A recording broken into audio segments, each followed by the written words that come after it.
राजू भाई के ये जो दो बड़े मुद्दे शहर के जिनको लेके सैफ पठान भी भूख हड़ताल पे बैठे हुए अपने साथियों के साथ में, और अस्पताल के मुद्दे को लेकर आज फारा शेख भी बैठने वाली भूख हड़ताल पे। तो जनता को मतलब उनका साथ देना चाहिए, उनका समर्थन करना चाहिए। उसके लिए आप शहर की जनता से क्या अपील करना चाहेंगे? मैं आप लोगों से हाथ जोड़ करके मुतबाना गुजारिश करता हूँ कि ये जो मुद्दा है ये आगे चल के और बड़ा होने वाला है, कम नहीं होगा। धीरे धीरे ये जो इनके हिडन कॉस्ट है, जो इनके रेट्स हैं, वो बढ़ते चले जाएंगे। आप ये समझ लीजिए कि आपके घर के अंदर आप 10,000 महीना कमा रहे हैं और आपको कहा जाए कि आप 5 स्टार होटल में जाकर के खाना खाइए, घर में खाना मत बनाइए।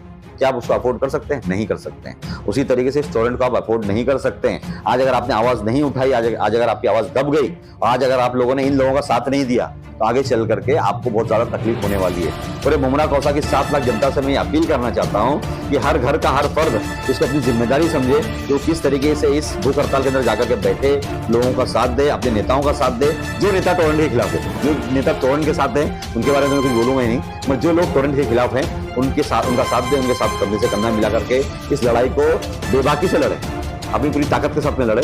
और इसको लड़ना बहुत जरूरी है। हमारे समझ लीजिए, हमारे लिए हमारा एक अहम फरीजा है हमारे लिए कि हमें हमारे वक्त की तकलीफों के लिए हमें एक साथ होकर, एकजुट होकर के हमें एक भारी पंच मारना पड़ेगा इस टोरेंट के मुंह के ऊपर। और इसके लिए मैं आप लोगों से गुजारिश भी करता हूं, और आप लोग से मुझे पूरी उम्मीद भी है कि मुमरा कौसा की जनता सोई भी नहीं है, बहुत जागरूक जनता है। और इंशाअल्लाह अगर ये मेरा मैसेज आप तक पहुंचता है तो आप लोग जरूर अपने घरों से बाहर निकलेंगे और जाकर के सैफ पठान साहब का टोरेंट के लिए साथ देंगे, फरत शेख मैडम का इस हॉस्पिटल के लिए साथ देंगे। और जहाँ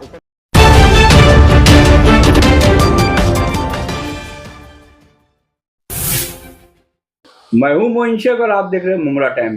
दोस्तों, वैसे तो शहर के अंदर अगर हम बात करें मुमरा कौसा की तो काफी मुद्दे हैं, लेकिन जो दो मुद्दे हैं इस वक्त काफी चर्चा का विषय बने हुए, काफी गरमाए हुए वो दोनों मुद्दे। पहला मुद्दा जो है वो टोरेंट का मुद्दा। जैसे कि आप जानते हैं, जब से टोरेंट आई है उसने यहाँ के लोगों का जीना मुहाल करके रखा, लोग काफी परेशान है टोरेंट के चलते। और दूसरा जो मुद्दा है वो सरकारी अस्पताल का मुद्दा है।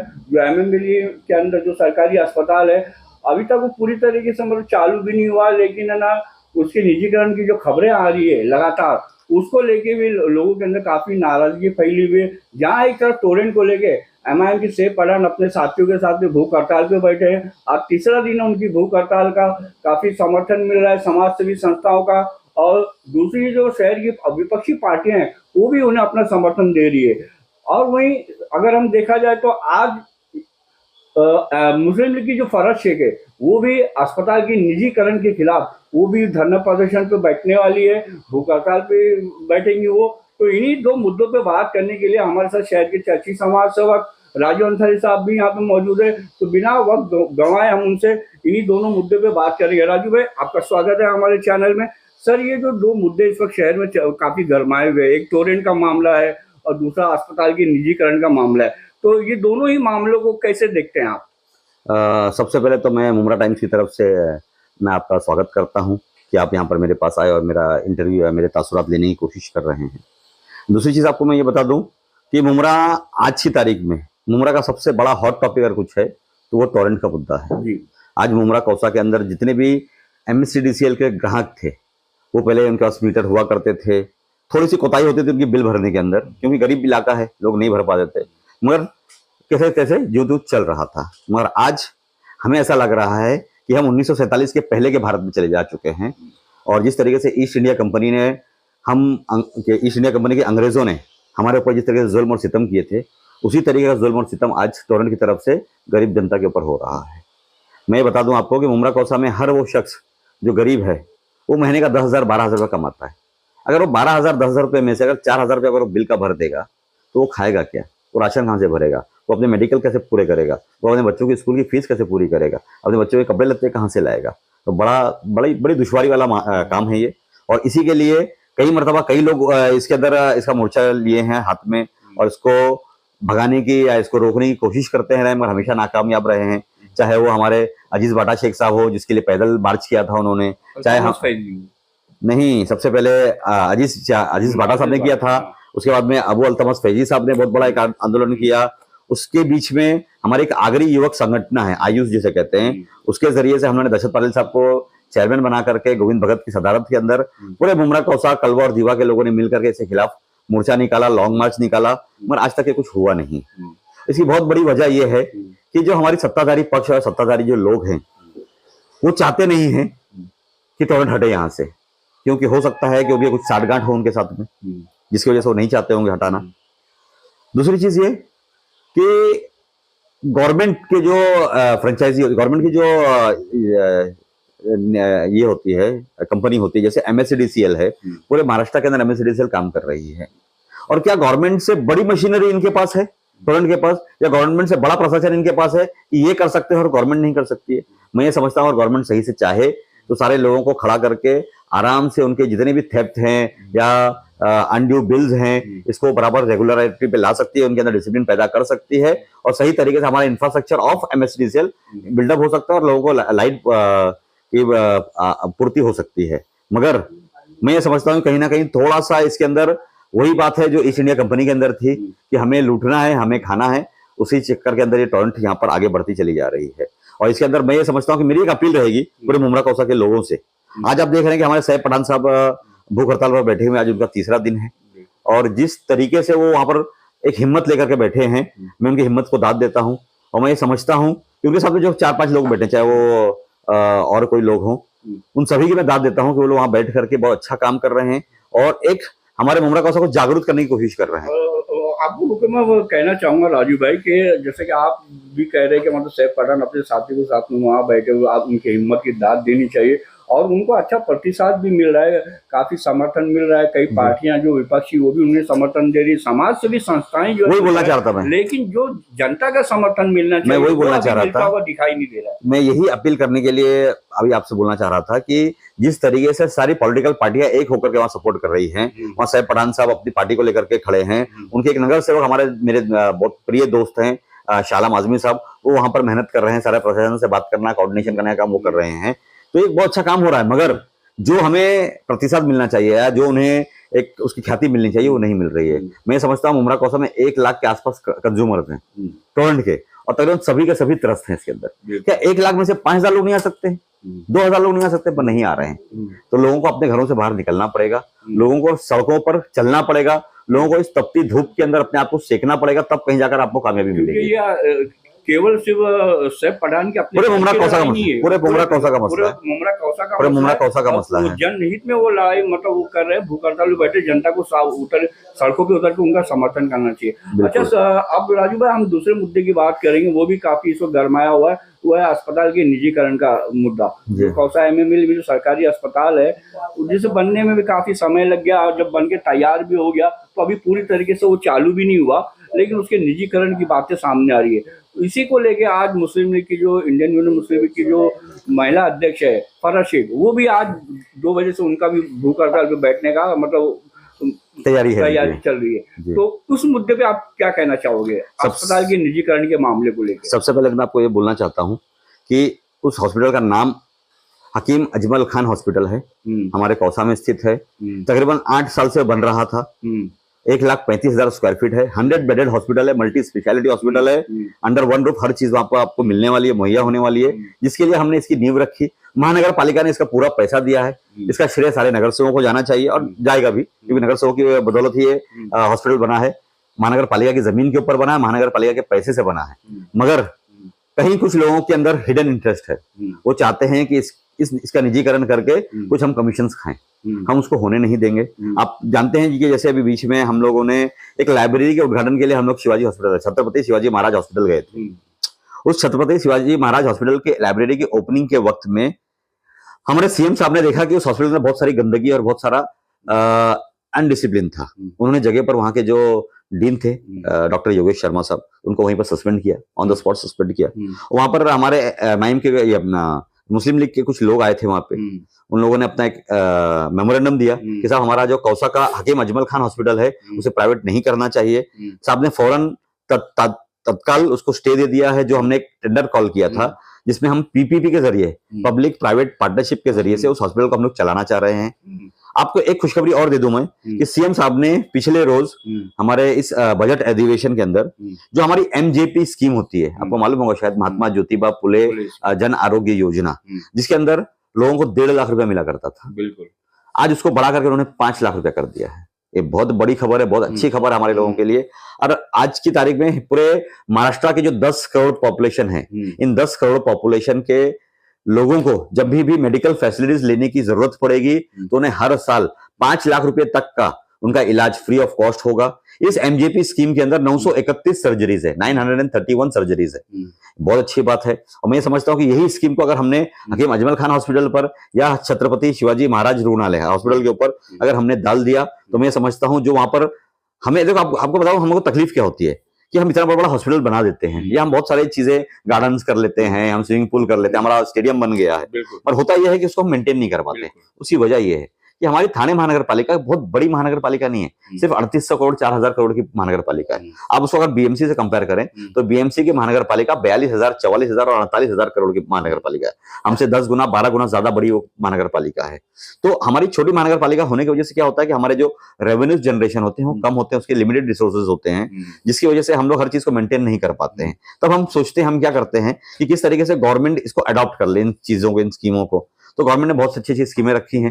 जैसे भी आप स्टेडियम के बारे में आपको बता दूं मैं कि हमारे थाने महानगर पालिका ने कई जगह पर अलग अलग स्टेडियम बनाए हैं। शरद चंद्र पवार स्टेडियम है, दादाजी कोंडदेव स्टेडियम है हमारे पास हमारा मौलाना अबुल कलाम आजाद स्टेडियम है। ऐसे बहुत सारे स्टेडियम हमने बनाए हैं, मगर जिस तरीके से हमें उसे चलाना चाहिए उस तरीके से हम चला नहीं पा रहे हैं। तो हमने इसको फ्रेंचाइजी करने की कोशिश की है। और हमने सबसे बड़ी चीज ये रखी है कि हमारा जो गरीब तबका है, हमारा जो बीपीएल तबका है, बिलो पॉवर्टी लाइन का जो तबका है, उसको किस तरीके से फायदा पहुंचे, इसको मद्देनजर रखते हुए हमको पीपीपी करना चाहिए और हम उसी की तर्ज के ऊपर हम ये काम कर रहे हैं। मगर जो वेस्टेड इंटरेस्ट हैं, जो मुंगला कौसा को बेचना चाह रहे हैं, उनकी बात हम नहीं करें तो अच्छा है, क्योंकि वो लोग की सोच और उनकी समझ यही है कि चमड़ी में से भी पैसा निकाल कर ले लिया जाए। अब वो बोलते हैं ना कि चमड़ी जाए पर दमड़ी ना जाए, उस टाइप के लोग हैं, तो उनको हम सुधार नहीं सकते हैं। मैं इतना ही कहूंगा मैं मुंगला कौसा के लोगों से कि जो अच्छे लोग हैं, जो अच्छे लोग आपके लिए लड़ रहे हैं, चाहे वो फरज शेख की शक्ल में हो, चाहे वो सैफ पठानी शक्ल में हो, चाहे वो हमारे शाह आलम आजमी की शक्ल में हो, चाहे वो हमारे राजन कीनी साहब की शक्ल में हो,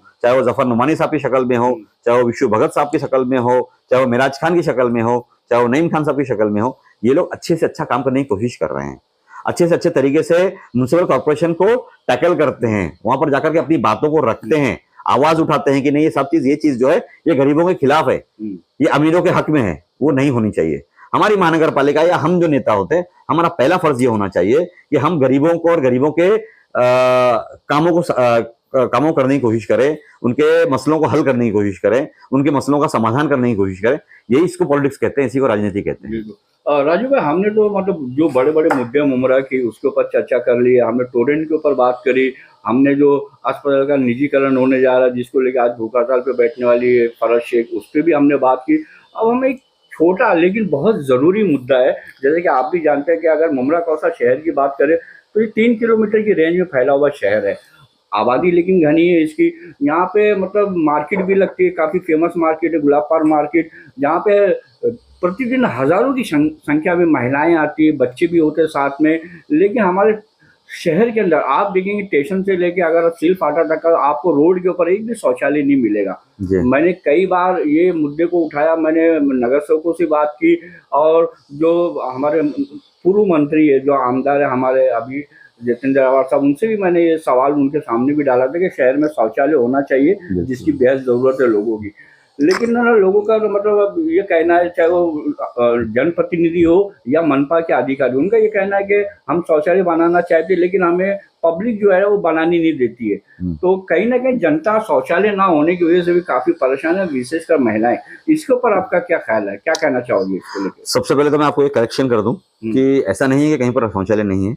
मेरे वार्ड में मैंने 4 शौचालय बनाया है, एक चरनीपाड़ा पर है, एक देवरीपाड़ा पर है, एक सैनिक नगर के अंदर है, और मैं रोड की बात कर रहा हूँ। सुनिए ना, मैंने ये रोड को लग करके ही है, लोग इसको यूज कर सकते हैं आराम से। 4 शौचालय मैंने बनाए हैं। दूसरी चीज, अभी हमने एक टेंडर कॉल किया। मैंने सीएम साहब को जब पहली मरतबा हम लोग बजट के लिए बैठे थे तब मैंने कहा था साहब से कि साहब हमें जो हमारे मेन जंक्शंस हैं वहां पर हमारे शौचालय की बहुत सख्त जरूरत है हमें। साहब ने फौरन हामी भरी थी, उसको हमें बजट दिया। बजट आने के बाद में हमने उसका टेंडर कॉल किया। टेंडर मेरे ख्याल से 4-5 रोज में ओपन हो जाएगा। ओपन होने के बाद में हमने वाई जंक्शन, शील फाटा जंक्शन और दीवा स्टेशन, क्योंकि हम दीवा प्रबंधक समिति में आते हैं तो मैं दीवा की बात करता हूँ, कि वहां पर हमने 3 शौचालय, वो भी कंटेनर वाला शौचालय, 10 सीट का शौचालय जिसमें 10 टॉयलेट्स होगी और फुल्ली एयर कंडीशन होगा, उस तरीके का हमने 3 टॉयलेट 3 जगह पर हमने रखने की कोशिश की है। और उम्मीद है कि जैसे टेंडर कॉल हो जाएगा तो हम उम्मीद है कि ईद से पहले उस शौचालय को वहां पर रख देंगे बना करके। तो एक बहुत आसानी लोगों के अंदर हो जाएगी।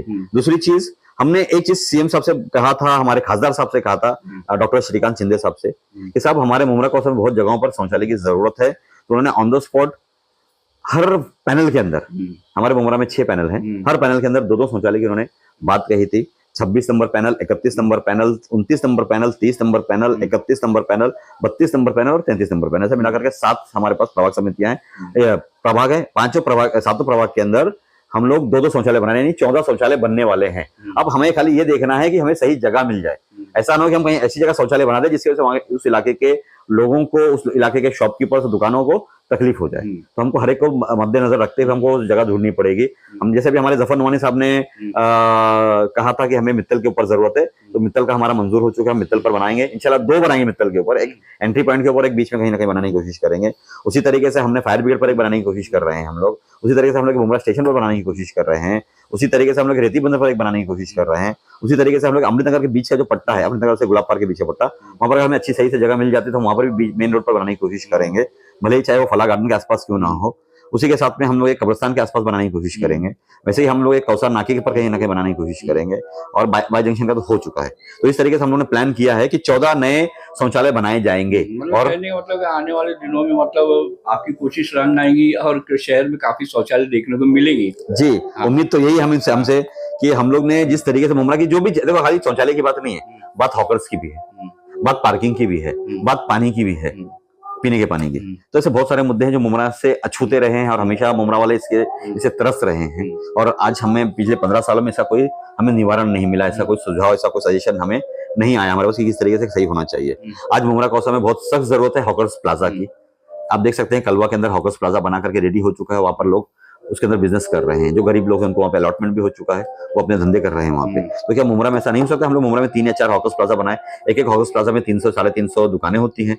इस तरीके से हम लोग 1000 लोगों को आराम से एडजस्ट कर सकते हैं। 1000 लोग वहाँ पर बैठ करके अपनी ग्रोसरी है, अपनी होजरी है, अपना वेजिटेबल मार्केट है, अपना फ्रूट मार्केट है, अपना मच्छी पाला मार्केट है, इस तरीके से उसको सेट करते हैं हम लोग, अंडर वन रूफ पूरा सारा चीज आ जाए ताकि लोगों को उसके अंदर खरीदारी करने में आसानी हो। हर जगह पर है, आप डुमली में चले जाओ वहां पर है, कलवा में चले जाओ वहां पर है, थाना में हर जगह पर हॉकर्स प्लाजा है, वेजिटेबल मार्केट्स हैं। तो क्या मुमरा में नहीं हो सकता है? हो सकता है, मगर कहते हैं ना जहाँ चाह ही नहीं वहां कुछ नहीं हो सकता, और जहाँ चाहे वहां राह। आपको एक बात बता दूं, मैं कल की बात बता दूं, मैं कल शाम को मैं सीएम साहब के साथ में वर्षा पर था, तकरीबन 3 से 4 घंटे। हमारा एक वहाँ पे प्रोग्राम था, बाजू में उनका एक नंदनवन का बंगला, जो उनका ओल्ड बंगला था, जहाँ पर जब वो एमएमआरडीए मिनिस्टर थे तो उनको वो बंगला अलॉट हुआ था। वहां पर एक छोटी सी सभा रखी गई थी। उस सभा के अंदर हमारे खेड़, रत्नागिरी, दापोली, अष्टी, पेवा पनालजे, सौनस, पावस, वेसवी, बानकोट, इस पूरे इलाके के जो लोग हैं उन लोगों को हमने वहां पे जमा किया था। 450-500 लोग आए थे। उसमें सारे सरपंच थे, सारे जिला अध्यक्ष थे, जिला परिषद के लोग थे, उन लोगों को हमने वहां बुलाया था। वहां पे जिला नियोजन कमेटी के लोग थे। 450 से 500 लोग आए थे। उनकी हमने बातें सुनी, किस तरीके से वहाँ पे कम्युनिटी हॉल होना चाहिए, किस तरीके से वहाँ पे पीने के पानी का जरिया होना चाहिए, किस तरीके से सिंचाई के लिए नहरें होनी चाहिए। उसी के बीच में मैंने अपनी एक बात रख दी। मैंने सीएम साहब से कहा कि सीएम साहब, हमारे मुमरा कौसा में पानी की बहुत ज्यादा टंचाई है, बहुत ज्यादा पानी की कमी है, जिसकी वजह से जितने नए नए कॉम्प्लेक्स आ रहे हैं उनको पानी नहीं मिल पाएगा, और जो पुराने लोग तो पहले से परेशान हैं। और इसके ऊपर एक मीटिंग हमारे खासदार साहब ने रखी थी, जिसमें उन्होंने केडीएमसी, उल्लासनगर और हमारे दीवा प्रभाग समिति के लोगों को उन्होंने बुला करके, उदय सामंत साहब जो एमआईडीसी के मिनिस्टर हैं, उद्योग मंत्री हैं, उनसे हमने बात की थी कि साहब हमारे को पानी बढ़ा के दिया जाए करके। तो उन्होंने इसके ऊपर हामी भर दी है, वहां का हो जाएगा। मगर जो सबसे ज्यादा तकलीफ, जो सबसे ज्यादा डेंसली पॉपुलेटेड एरिया है वो मुमरा कौसा है। मुमरा कौसा की आज की आबादी तकरीबन 7 लाख के आसपास है, और हमें जो 50 MLD मिल रहा है वो नाकाफी है। और वो कैलकुलेशन भी आप अगर कर लें, पर हेड अगर हम 40 लीटर पर हेड आदमी को अगर देख लेते हैं, उसमें भी 20% जो हमारा लीकेजेस होता है, तो पानी नाकाफी है। तो हमने साहब से कहा कि कम से कम हमें कुछ नहीं तो 20 MLD पानी बढ़ा करके दे दिया जाए। साहब ने उसके ऊपर कल बात किया, संज्ञान लिया, और सीएम साहब ने खुद मुझे आज कहा है कि आज आपको विधान भवन में मेरे पास आना है, मैं आज उसकी मीटिंग लेकर के आज उसको फाइनल करता हूं। तो मैं भी आपकी मीटिंग के बाद में फौरन, आज बुधवार का रोज है, मैं आज बुधवार के रोज, तारीख क्या है? 15 तारीख है। आज 15 मार्च 2023 को मैं आज सीएम साहब के साथ विधान भवन के अंदर एक मीटिंग पानी को लेकर के करने वाला हूं कि किस तरीके से मुमरा कोसा के पानी की तकलीफ को दूर किया जाए। उसके अंदर हमारे सारे साथी नगर सेवक भी रहेंगे, मैं राजन किन्ने साहब को भी साथ में लेकर के जाऊंगा, हम साथ में आकर बैठेंगे और इसका निवारण करने की कोशिश करेंगे। देखो उम्मीद है कि 22 तारीख को रमजान चालू हो रहा है। मैंने ये बात कल सीएम साहब से कही कि साहब 22 तारीख को हमारा रमजान चालू हो रहा है और रमजान से पहले हमें थोड़ी सी रिलीफ मिलने की सख्त जरूरत है, तो ये हो जाएगा। और इसी तरीके से बहुत सारे काम धीरे धीरे करके हम लोग करने की कोशिश कर रहे हैं। वक्त बहुत कम है, अगले साल में हमारे इलेक्शंस होने वाले हैं और हमारी सरकार है, तो हम यही कोशिश करेंगे कि मुमरा कोसा में कौन से बड़े बड़े मुद्दे हैं, छोटे मुद्दे हैं, चाहे वो नाले को, अभी आपको बता नाले को लेकर के हम पिछले कोरोना काल के अंदर हमने टेंडर कॉल किया था मुमरा प्रवक समिति के लिए 7.5 करोड़ का, 7,75,00,000 का, और दीवा प्रवक समिति के लिए 15.5 करोड़ का। मगर चूंकि पैसा ना मिलने की वजह से और इस कोरोना काल की वजह से हमारा टेंडर कैंसिल हो गया था। हमने सीएम साहब से इसके ऊपर बात की, हमने खासदार साहब से इसके ऊपर बात की और सीएम साहब ने 120 करोड़ रुपया दीवा प्रवक समिति के लिए और 70 करोड़ रुपया मुमरा प्रवक समिति के लिए दे दिया है। उसका जल्द टेंडर कॉल होगा, सारे नाले उसके अंदर कवर कर दिए गए, जितनी भी मिसिंग लिंक है नाले की, ऊपर का नाला बन गया, नीचे का नाला बन गया, बीच का हिस्सा बाकी रह गया, उस नाले को पूरा किया जाएगा। जितने नाले बन के रेडी है मगर खाड़ी तक नहीं पहुंच पाए, उनको खाड़ी तक पहुंचाने की कोशिश की जाएगी। और इस तरीके से मुमरा कोसा में जो वाटर लॉगिंग होती है, जो बरसात के वक्त में लोगों के घरों के अंदर नुकसान पहुंचते हैं, उसको दूर करने की कोशिश किया जाएगा। और सबसे आखिर में राजू भाई के ये जो दो बड़े मुद्दे शहर के, जिनको लेके सैफ पठान भी भूख हड़ताल पे बैठे हुए अपने साथियों के साथ में, और अस्पताल के मुद्दे को लेकर आज फारा शेख भी बैठने वाली भूख हड़ताल पे, तो जनता को मतलब उनका साथ देना चाहिए, उनका समर्थन करना चाहिए। उसके लिए आप शहर की जनता से क्या अपील करना चाहेंगे? मैं आप लोगों से हाथ जोड़ करके मुद्दबाना गुजारिश करता हूँ कि ये जो मुद्दा है ये आगे चल के और बड़ा होने वाला है, कम नहीं होगा। धीरे धीरे ये जो इनके हिडन कॉस्ट है, जो इनके रेट्स हैं, वो बढ़ते चले जाएंगे। आप ये समझ लीजिए कि आपके घर के अंदर आप 10,000 महीना कमा रहे हैं और आपको कहा जाए कि आप 5 स्टार होटल में जाकर के खाना खाइए, घर में खाना मत बनाइए। क्या आप उसको अफोर्ड कर सकते हैं? नहीं कर सकते हैं। उसी तरीके से स्टूडेंट को आप अफोर्ड नहीं कर सकते हैं। आज अगर आपने आवाज नहीं उठाई, आज अगर आपकी आवाज दब गई, और आज अगर आप लोगों ने इन लोगों का साथ नहीं दिया, तो आगे चल करके आपको बहुत ज्यादा तकलीफ होने वाली है। पूरे मुमरा कोसा की 7 लाख जनता से मैं अपील करना चाहता हूं कि हर घर का हर फर्द इसको अपनी जिम्मेदारी समझे कि वो किस तरीके से इस भूख हड़ताल के अंदर जाकर के बैठे, लोगों का साथ दे, अपने नेताओं का साथ दे। जो नेता टोरेंट के खिलाफ है, जो नेता टोरेंट के साथ है, उनके बारे में तो मैं कुछ बोलूंगा ही नहीं, मगर जो लोग टोरेंट के खिलाफ हैं उनका साथ दे, उनके साथ कंधे से कंधा मिला करके इस लड़ाई को बेबाकी से लड़े, अपनी पूरी ताकत के साथ में लड़े। और इसको लड़ना बहुत जरूरी है। हमारे समझ लीजिए हमारे लिए एक अहम फरीजा है हमारे लिए कि हमें हमारे वक्त की तकलीफों के लिए हमें एक साथ होकर, एकजुट होकर के हमें एक भारी पंच मारना पड़ेगा इस टोरेंट के मुंह के ऊपर। और इसके लिए मैं आप लोगों से गुजारिश भी करता हूं और आप लोग से मुझे पूरी उम्मीद भी है कि मुमरा कोसा की जनता सोई भी नहीं है, बहुत जागरूक जनता है। और इंशाअल्लाह अगर ये मेरा मैसेज आप तक पहुंचता है तो आप लोग जरूर अपने घरों से बाहर निकलेंगे और जाकर के सैफ पठान साहब का टोरेंट के लिए साथ देंगे, फरत शेख मैडम का इस हॉस्पिटल के लिए साथ देंगे। और जहां ऊपर की लड़ाई लड़नी है उसके लिए हम बैठे हैं, चाहे वो मंत्रालय में लड़ना हो, सचिवालय में लड़ना हो, विधान भवन में लड़ना हो, विधानसभा में लड़ना हो, उसके लिए हमारे पास हमारे लोग हैं और हमारे पास हमारा सीएम है। सबसे बड़ी चीज है कि हमारा सीएम है, जो महाराष्ट्र का नंबर 1 पावर सेंटर है, जो इस महाराष्ट्र का नंबर 1 सिटीजन है, वो हमारे साथ में है। और उन्हीं की ताकत की वजह से आज हम लोग इतनी तरक्की मुमरा कोसा के लिए लाने की कोशिश कर रहे हैं। और हमें उम्मीद है कि इसके ऊपर भी हम कन्विंस कर ले जाएंगे सीएम साहब को कि हमारा हॉस्पिटल प्राइवेट ना हो और टोरेंट के ऊपर कुछ रास्ता निकल जाए। मैं ये नहीं कहता हूँ टोरेंट फौरन हट ही जाएगा, मगर कम से कम इतना हो जाए कि हमारे कुछ सब्सिडाइज रेट के ऊपर हमारे जो गरीब जनता है, जो लोग हैं, उनको कुछ सब्सिडाइज रेट के ऊपर हो जाए, कुछ चीज फ्री हो जाए, ताकि लोगों के जो बिल भर रहे हैं 5,000, 10,000, 12,000, 15,000 रुपया, ये कम हो जाए। यही बोलता हूं मैं आपसे। तो दोस्तों ये थे शहर के चर्चित समाज सेवक राजू अंसारी साहब, जो ना नगर सेवक है, लेकिन नगर सेवक ना रहते हुए भी ये अलग बात है कि जो शहर के जो जनप्रतिनिधि है, जो भी काम करते हैं, उनका काम आपको बैनर या होर्डिंग पे नजर आ जाता है कि मैंने फला काम किया, मैंने फला काम किया। काम तो ये समाज सेवक के रहते हुए भी बहुत कुछ करते हैं, शहर के डेवलपमेंट के लिए काफी भागदौड़ करते हैं। अभी जैसे आपने अभी सुना होगा कि भाई ने बताया कि अभी आज ही उनकी मीटिंग है सीएम साहब से, मतलब पानी के मसले को लेकर। तो इस तरह से वो भागदौड़ करते रहते हैं कि शहर का कैसे विकास हो और लोगों को कैसे सुविधा मिलनी चाहिए, उसके लिए वो प्रतिदिन मतलब काम करते रहते हैं। लेकिन कभी उन्होंने होर्डिंग पे, बैनर पे मतलब उसको लाने की कोशिश नहीं की है। तो वो अपना काम वो उचित तरीके से करते रहते हैं।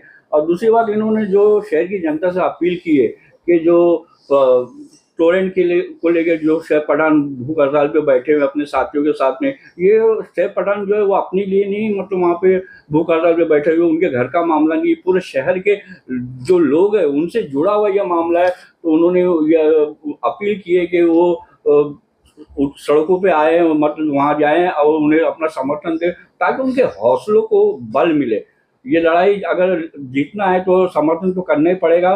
जैसे पठान को भी समर्थन करना पड़ेगा और फरज शेख को भी, जो अस्पताल की लड़ाई लड़ रही है उसके निजीकरण के खिलाफ, उनको भी समर्थन देना चाहिए, ऐसा राजू अंसारी साहब ने अपील की है। अब उनकी इन अपील का कितना असर होता है, ये भी हम, इसके ऊपर भी हमारी नजर बराबर बनी रहेगी। कैमरामैन रिजवान शेख के साथ मैं मोइन शेख, मुमरा टाइम्स के लिए।